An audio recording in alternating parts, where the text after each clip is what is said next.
It's Brian Preston, the money guy. Mark has a question. He says, my wife and I currently max out 401ks, but the fees on her 401k are terrible.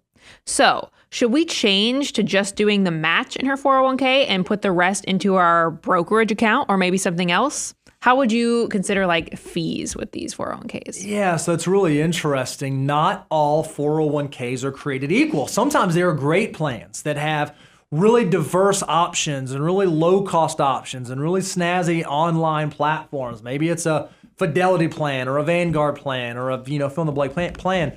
But some others aren't so great. Some other plans maybe don't have diverse options, and maybe they have underlying like insurance contracts that make the internal operating expenses super expensive, and so the fees are difficult. So you're kind of in like this love the one you're with standpoint.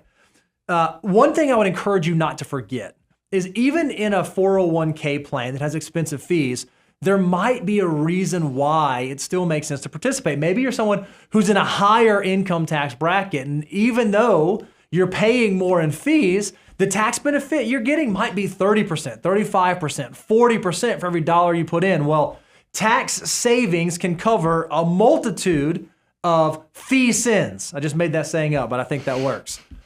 Don't ignore the tax savings available to you through a 401k. So you kind of have to assess and figure out, is that something that still makes sense for me to do if you're given that?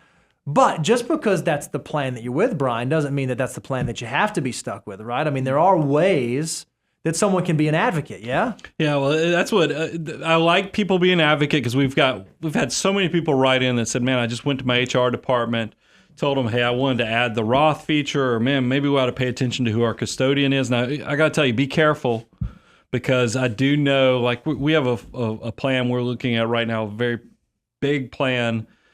It stayed with probably a high cost plan because it was the golf partner, the golf buddy that's right, of the owner of the company. So if you start dropping bombs in there, just be careful that there might be, it's a relative, a friend, or somebody who has led the leadership on this trail of a high cost, inefficient plan. So you need to be very tactful as you do it. But one of the things I want to talk about, bringing it back to Mark and his wife's journey on wealth building, this is one of the reasons, this is why I love the financial order of operations, is because this thing is road tested, meaning that this was built into the design of the financial order of operations. If you think about it, in the fact that, remember, go to moneyguy.com/resources to get this exact same handout. 2, employer match. That's your retirement plan. That's because that's free money. That's a given. So you got to do that. I don't care how expensive your plan is. You're even doing that before you do high interest credit card debt, because 50 cents on the dollar, that's a 50% guaranteed rate of return. Dollar for dollar match is 100% rate of return. You can cover, what did you call it, your fee sins? Or I said, yeah, tax savings free money can cover a multitude of fee sins. Okay. It's got to be catchy enough that you remember it, not to close your eyes and try to recall it. But anyway, number 2, employer match can overcome a lot, because then that lets you take on 3, the high interest debt, 4, emergency reserves, so your life doesn't get in a ditch. But this is where 5 and 6 are sitting out there for a reason, because if you have a high plan, a 401k plan that's expensive, has horrible investments in it, I'm going to have you look at step 5, which is your Roth, and if you look at that and you go, well, man, I don't want to do the Roth 401k here when I can do a Roth IRA where I can control that I go do it at Fidelity Investments, Vanguard, or Charles Schwab, or some other low-cost provider that you've done all the due diligence and research on, the HSAs. So that's why those are there. And it's only when we get to step 6 where we said, okay, we took advantage of our cash, we took advantage of paying off the credit cards. Now we're trying to figure out what's our tax rates and other things, because we're trying to get a 25% savings rate. You probably are loving the one you're with and loading this thing up if you still have the ability to save, because then once you get to 25%, you'll get to step 7, which is hyperaccumulation.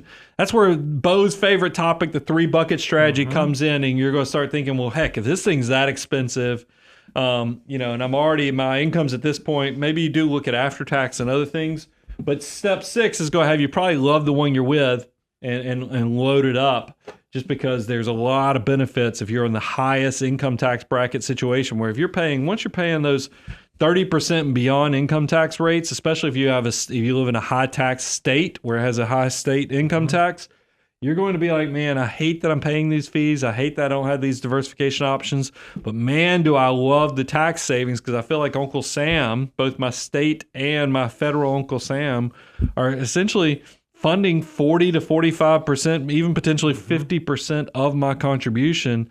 That's too much. Why don't I take advantage of this and then go become an advocate and go talk to HR and see how we make this thing better? And Mark even mentioned, HR is not going to change administrators. Well, maybe you don't have to change administrators, but you can be an advocate and say, hey, can we get some low-cost options? Hey, here are some options I know that are available at this provider.